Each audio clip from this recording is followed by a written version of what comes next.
I'm a big Pokemon fan. Always have been. Ever since seeing an article in Contact Kids about the notorious Porygon episode in the anime. I was hooked on the odd, colourful little creatures whose images littered the article, and when Pokemon finally made its way to America, I was one of the first people I knew who started watching the anime and playing the games. My first game was Pokemon Red. I traded a big pile of NES games at a flea market for the bright red cartridge with Charizard on the front. No box, no manual, just the game. When I got home, I literally played it for 19 hours straight, captivated by every new Pokemon species I saw and constantly searching each area for ones I might not have seen. It wasn't long after that I got a brand new copy of Blue, and Yellow came the Christmas after it was released, with all the others following as soon as they came out. But despite my loving every Pokemon species and game that's come out, I've always been trapped in the first and second generations. I had a massive Pokemon collection, and I recently decided to sell off most of my collection and focus on filling the gaps in my Generation 1 collection. And there was one piece that I really wanted more than any other: Pokemon Red. I still had the old original cartridge, restarted several times, the top delabeling worn from being pulled in and out of the Game Boy so many times. I had every other role-playing game in the series with the original boxes and manuals, some even unopened. So I was thrilled to find a boxed copy of Pokemon Red in a used bookstore, and it was only $10. I bought it and was so excited to finally complete my game collection. I decided when I got home to put it in my teal Game Boy Color and make sure it still worked. But as I turned the box over to open it, I noticed one little flaw in my new prize.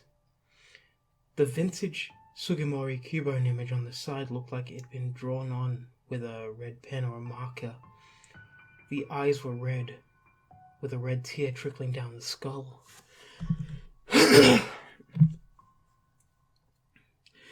The base of the skull also covered with red, as though blood flowed from its body, from beneath the skull. Oh well, no matter, as long as the game worked. My wife went to bed because she had to get up for work the next morning, but I stayed to play the game. I took the red cartridge from the box and lovingly slid it into my Game Boy Color and then switched the power on. I was thrilled to see the copyright information come up with a little star animation that had become so foreign to me after playing the new game so much. I pressed start until I reached the title screen, with Red holding a Pokeball, random Pokemon scrolling by, beginning with the version's beginner, Charmander. I listened to the lively, regal title music and I watched the Pokemon scroll on by. A Ghastly, then a Cubone, and then another Ghastly. It always seemed like certain Pokemon showed up on the title screen more often than the others. I always wondered if every Pokemon except Mew actually showed up. I pressed start and the game took me to the menu, with only new game and options being my choice. Either way, I had had the uncanny luck of finding a game that had never been played before, or the bad luck of getting one with a dried internal battery. I chose New Game after switching the fast text in the options menu. Professor Oak greeted me as always, Anita Reno, with Anita Reader's call representing all Pokemon. I chose the name Rio for my character after an OC I used to play as when my friends and I would roleplay Pokemon nearly a decade ago, and I named my rival Blue since I always had trouble figuring out an original name for him. And the game went from there. I chose Charmander partly because Royo had become a Fire-type trainer, and partly because I've always liked choosing the starters that corresponded to the version. Fire types for the first versions, Water types for the second, Grass types for the special editions like Crystal and Emerald. Before taking on Blue for the first time, I tried my luck at saving, and sure enough, the game actually saved. I was thrilled to finally have the game complete with box and manual, and for old time's sake, I decided to give old Missing No a visit. I always loved Easter eggs and glitches, especially the freaky ones found in older video games, and Missing No and apostrophe M were among my favorites. I turned the Game Boy off, pulled out the game, and stuck it through the back portion of my old Game Shark, and when I plugged it back into the console. I looked online and used various codes and found all the badges, had to change my Charmander into a level 100 Charizard, teach it fly and surf, and after unlocking all the locations on the map, I flew up to Viridian Forest and talked to the old man. After he lost in an unending struggle with Weedle, I flew south to Cinnabar Island and began to surf on the right-hand side. For a while there was nothing unusual, some Pidgey, Rattata, the occasional Tangela or Raticates. It's just picking up the Pokemon from the little grassy area south of Pallet Town, since I hadn't gone anywhere else where there were wild Pokemon. Then, the screen flashed, and the battle music began. The screen went black for an unusually long time. I figured I'd finally found Missing No, at last. But I was surprised when instead, a Channeler scrolled onto the screen. Channeler wants to fight. Well, that was certainly odd. I hadn't run into this glitch before. And still sitting at my computer, I tried to search for it anywhere else, but there was nothing. No one seems to have gotten this glitch before. I started up the battle, releasing my level 100 Charizard and waiting to see what the Channeler had. It said that she had 6 Pokemon. The first one that came out was a block of green and black glitches, and rather than having a regular Pokemon cry, the game instead began to play just the undertones of the final rival battle music. Normally that music didn't bother me, but just hearing what I guess would be considered the bass part of it, with only silence in between, well, that was kind of unnerving, and it sounded like it was slowed to about half speed. The rest of the Channeler's Pokemon were glitches as well, some having cries like Rhydon or Zapdos, one even having the sing melody for its cry, but each were easily defeated with my high-level Charizard. After I beat her last Pokemon, she reappeared on screen like a normal trainer battle, but said nothing. I got money for beating her, and then the screen went black. I was right back to where I'd been, in the water on the eastern side of Cinnabar, but instead of surfing on Charizard with the generic fishing sprite, Ruyo seemed to be walking on top of the water, and when I tried to get back to the island it kept saying, "The door is locked." Like it does if you step up against the door of a gym and the sprite of that man suddenly appears on the roof of the gym. It keeps saying this no matter which way I went. I tried surfing around every side of the island and even to the little islands out in the middle of the 2 surrounding routes. Every time, it said the same thing. The door is locked. It was all strange, but I figured it was just a combination of the name I had chosen for my character and using all the Game Shark codes. I went back to the right side of Cinnabar Island and began looking again for Missing No. I figured if I could get into another battle, maybe when I came back, it would clear things up. However, it only got worse. My next encounter was a level 255 Gengar, fairly common along with Alakazam and Mewtwo when one searches for Missing No. My Charizard, being level 100, I tried to run, but each time it said can't escape. Then Gengar put my Charizard to sleep and used Dream Eater to feint it. With my only Pokemon fainted, the game said I blacked out, but instead of ending up back in Pallet Town or the Pokemon Center of Cinnabar Island, or any Pokemon Center for that matter, I instead ended up on the top floor of the Pokemon Tower in Lavender Town where Mr. Fuji would normally be. But Mr. Fuji and the Rockets you would have to beat to save him weren't there. I was just standing where he would have been. I decided to check and see if my Charizard was healed, but when I pulled up the menu, Pokemon was not an option. I went to my Pokedex, which showed that I had seen and owned all 151 Pokemon, even though I had not used the code for that at all. I exited the menu and moved down the exit of the tower. Perhaps something would happen that would make this crazy game work right again. I figured cutting it off and then back on would fix it. All these strange happenings piqued my curiosity, so I played on. When I reached the stairs to go down to the floor below, a wild battle was suddenly initiated. Much as I thought I had stirred up a Ghastly, but instead the game said Wild Kangaskhan appeared. My heart froze mid-beat as this sprite came to light. Its cry was long and drawn out, and its image, while the shape of a large Kangaskhan sprite, looked to be made up of bits and pieces of the Aerodactyl and Kabutops skeleton sprites. If this was a hack, this was well done. It really did look like what I imagined a Kangaskhan skeleton would. Here and there the pixels were bright red as though it had muscle and blood clinging to the white bones. I was at last relieved when my Charizard came back into play. Still at level 100, its HP replenished. The Kangaskhan was only at level 25, so I only had to view the creepy sprite for just a moment before it fainted from Charizard's surf. I was about to give a sigh of relief as the sprite fell out of view, but I was jostled once again when the game said, Kangaskhan was caught! There was no nickname option, and the game returned to the overworld with Royo at the staircase of the Pokemon Tower's top floor. I pressed start, seeing the Pokemon option had returned, and selecting it, my Charizard had disappeared, and in its place was Kangaskhan, its HP at 0, and its status reading DCS. Normally when a Pokemon faints, it says FNT, faint. Did NCS stand for deceased? I tried to check its stats, but there were none. No options but to cancel. I exited the menu and made my way once again down the stairs of the tower. All the NPCs were missing from each floor, and not even Blue was waiting at the entrance to take me on. I left the tower and continued down to the Pokemon Center, hoping that perhaps it would bring me back my Charizard, or at least get rid of this chilling DCS status on my new Kangaskhan. I reached the door, but Royo stopped short, bumping into it as though it was a wall.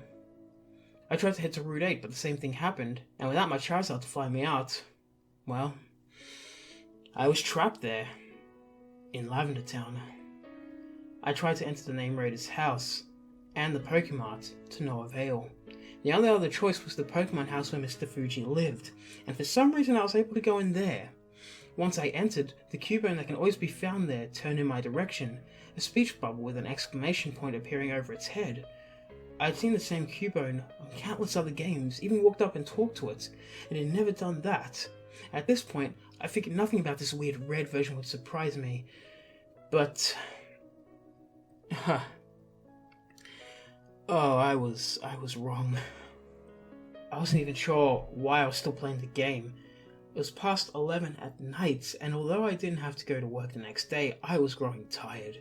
My eyes were especially taking a beating from staring into the tiny screen of the Game Boy, but I pressed on, fearful that if I tried to save and turn it off, that somehow it would magically revert to the normal version when I came back. The Cubone in the house ran up to me, much like Pikachu does when you move around in Pokemon Yellow. Cubone misses its mother. Cubone removed its helmet. Was I reading that right? But the Marowak in the tower had always been treated like that Cubone's mother. What did this glitchy Kangaskhan I had found have to do with this little Cubone? And when has Cubone ever removed its skull helmet? I checked my Pokemon again. Perhaps I could somehow select the Kangaskhan and this would be all over. Charizard was still gone, and Kangaskhan had been replaced by the Cubone as the only Pokemon in my party. It was level 25, and I selected its stats. Its cry as it appeared on screen was garbled and low pitch. Its whole head area, except for its eye, was also glitched. It had the standard moves of Growl, Bone Club, and Leer.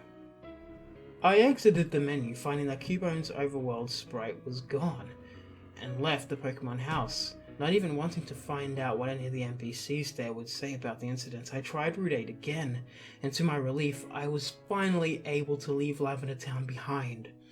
The music had never really bothered me at all, but after hearing it for the last half hour, the happy walking music of the route would have been a welcome comfort. However, I was denied, but only with the silence once I left the town. All the NPCs were missing again, and even the bushes blocking the grassy area were gone, which is a relief since I didn't have a Pokemon that could cut. Since I seemed to be stuck with this Cubone, I figured I would try it out in battle. I went to the grassy area and moved around until a wild Pidgey appeared. The screen flashed, and the animations continued, but still with no sound or music. The Cubone appeared, breaking the eerie silence with its low cry. The head of its back sprite also glitched. I decided to try its growl, but the game said Cubone ignored orders. Strange, I still had all the badges from using the Game Shark code. Pidgey gave a weak sand attack, and I tried again. Cubone used Bone Club instead. The attack dealt a good bit of damage. As the Pidgey's HP bar decreased, I watched its sprite become more and more glitched like Cubone's. Cubone continued to refuse orders and use different attacks instead. But soon, it fainted Pidgey. Cubone hadn't taken much damage, so it kept going, taking on a Growlithe, then a Mankey. The same thing happened. Cubone would ignore me, loaf around, or use a different attack, and each time it did damage, the opposing Pokemon sprite would glitch until it was just a pile of pixels before fainting. And Ekans was up next, meeting the same end. Then nothing. No matter how much I stomped around that area, nothing attacked. After a little while, I decided to return to Lavender Town to the Pokemon Center. As I made my way, I began to ponder what was going on. Each time I took on a Pokemon in the wild and beat it, it never showed up again. I felt sad to watch each Pokemon get its sprite damaged by this little orphan Pokemon. What was happening to them? Was Cubone killing them? Why are you doing this? I asked softly, clutching tightly to the sides of the Game Boy. This may sound crazy, but I was actually relieved to hear the creepy, monotonous tone of the Lavender Town theme. Anything was better at this point than the silence. I tried to go into the Pokemon Center, but I was met with the same thud sound. I walked south, Lavender Town theme giving way to silence again. It was time to experiment with this strange game. I reached the area where Snorlax is normally found, and went to the left, through the guard's house and into a grassy area. This time the victim was a Drowsy. But rather than attacking to feint it, I tried to run from it.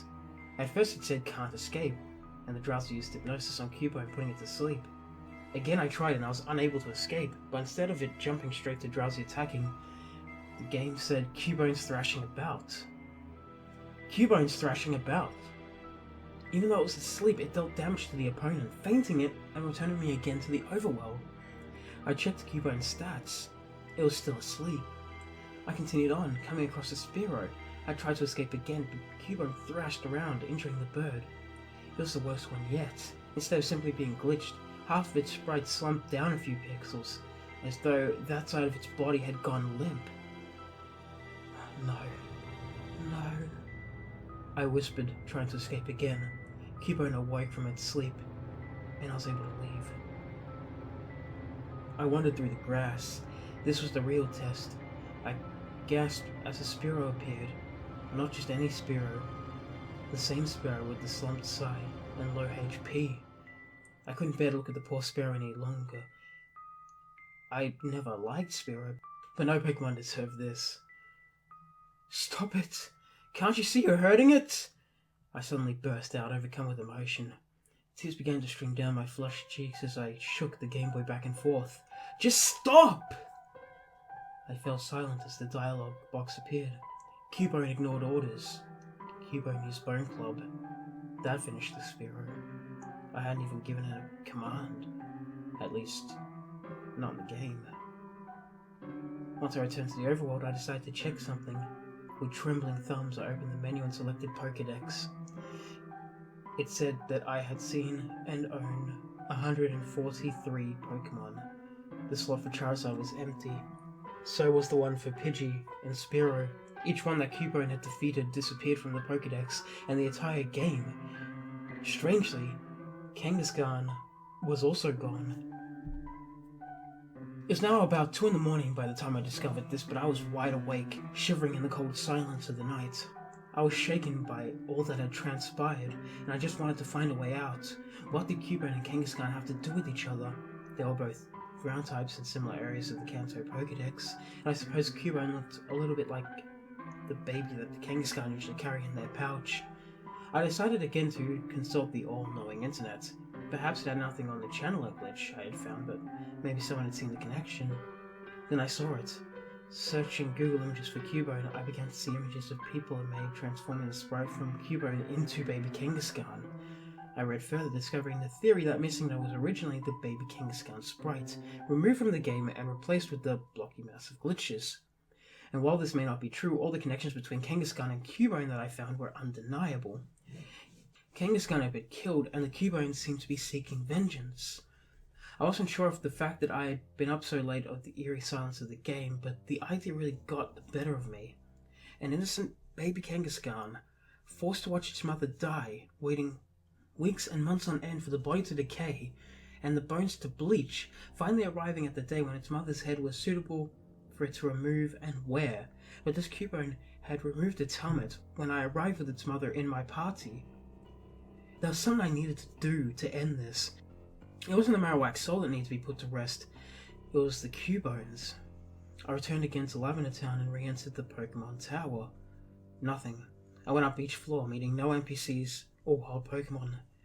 I reached the upper levels, but for some reason I couldn't go up the top floor. A dark block of pixels filled the area in the front of the stairs. I tried to observe it, and all it said was the same thing it does when you look at the trash can in front of the captain on SS Anne. Yuck! Shouldn't have looked. I could only guess that it was a puddle of blood and putrid remains of the Kangaskhan's body. It was where Marowak usually attacks in the game. I thumbed through all that I had done in the town, and one last thing came to mind. The only NPCs I had come across the whole incident were the ones in the Pokemon house. I backtracked, my heart pounding, as though I was actually descending the Great Tower in real life. I entered the house. The two regular NPCs were there, along with the channeler. I walked up to the channeler first and pressed A. Why have you brought it back to this place? Don't you know what it did? I know she was referring to the Cubone. I spoke to her again, but I just got the same message. I went to the woman in the house and talked to her. Even Mr. Fuji wasn't able to calm the monster's rage. It killed him. It would kill us all. Why? Why? Things were becoming increasingly fuzzy, my heart pounding in my ears. I was afraid to even look at the clock. Time no longer mattered. All I wanted was to be out of this nightmare. At that point it became much more than just a game. It felt like I was the only one who knew about this murder mystery, and I was the only one who could solve it. Why would Cubone kill Mr. Fuji? And why would it join me and kill all the other Pokemon? All because its mother was dead? What did killing more prove? I turned to the last NPC, a male character. You released it. You showed it which ones to kill. One by one you let it out, and now it's your turn to feel the pain that they felt. I'm sorry, I whispered to the console. A dialogue box appeared. It's too late. It's out. You'll never be able to get it back in. Unless... The game paused. I sat for a moment at the edge of my seat. After a moment I yelled, "Unless what? Tell me!" I violently shook the Game Boy back and forth, tormented by all of this. It stopped being a game long ago, and now it was personal. I was being blamed for what Cubone had done. No matter if this was some sick hacker's practical joke, how could I have done anything? I was just as much a victim of this psychotic Cubone's game as well as Mr. Fuji, and all the wild Pokemon. I never even liked making Pokemon battle. I hated forcing them to fight and level up. All I ever wanted was to befriend them, and to befriend it. What do you want of me? I'll do it! I stopped shaking the handheld and looked at the tiny screen. It seemed like it was getting smaller and dimmer the more I played. Another dialogue box showed up. I could hardly read it for my eyes being so tired and filled with tears. It wants you. You care about it, and it never wants you to leave. I won't! I just want to love it and care for it. I promise I won't make it battle anymore. Please, just make it stop. All the fighting and the killing, it's wrong. You don't have to do this. The Cubone reappeared in the overworld beside Rio. It just turned and seemed to stare at me through the screen. Cubone regrets what it's done. I sniffed and gave a weak smile. It's okay. I'm sorry I had to go through all of this, I whispered. That's when I realized why it was so hard for me to see. The low battery light was shining like an angry red eye. I had played so long the batteries were failing, and I hadn't saved once since all of this had started. It could end just because of a dead battery. I fumbled for the controls, trying to open up the save menu. I pressed start until my thumbs throbbed, but to no avail. A dialogue box appeared. Cubone knows you still love it. It will wait for you. Good. I whispered, thinking that by some supernatural means the memory would be saved and I could come back and visit my virtual friend I had made. The Cubone sprite moved, but it was an odd movement. It seemed as though only its head moved from side to side. A line of red pixels appeared below its head. One final dialogue box popped up. Cubone killed itself. A horrible static-filled scream racked my ears as the Game Boy died. It was Cubone's cry, but drawn out and badly garbled. The volume was tremendous, more than I knew the Game Boy was capable of. I was left in silence then. True silence, unlike any I'd ever experienced. It didn't seem to matter if I'd tried to save, Cubone wouldn't have let me. What transpired after that was only a vague memory. I remember feeling so racked with guilt, so sad for Cubone, and just wishing I could be in the game there with it. The next thing I remembered, I woke up in the hospital. I couldn't speak for the horrible gash in my throat. My wife said that she'd found me passed out on the bathtub, and I've still grasped in my hand. My neck slit and blood splattered all over the inside of the tub. It'd been a miracle that I survived through all the blood that I lost. To this day, I still have that scar along my neck, and a lot of trouble speaking. But even if I could speak fine, I'd never have told anyone what drove me to suicide that night. I wasn't even sure myself. Maybe I couldn't take the sudden silence after the game died. Maybe I just wanted so badly to be with Cubone and comforted that I wanted to join it. In any case, I don't want to take any chances of anything like that ever happening again. I put the copy of Pokemon Red back in its box. I haven't played a Pokemon game ever since. But I still think about Cubone from time to time. And I still do love Pokemon.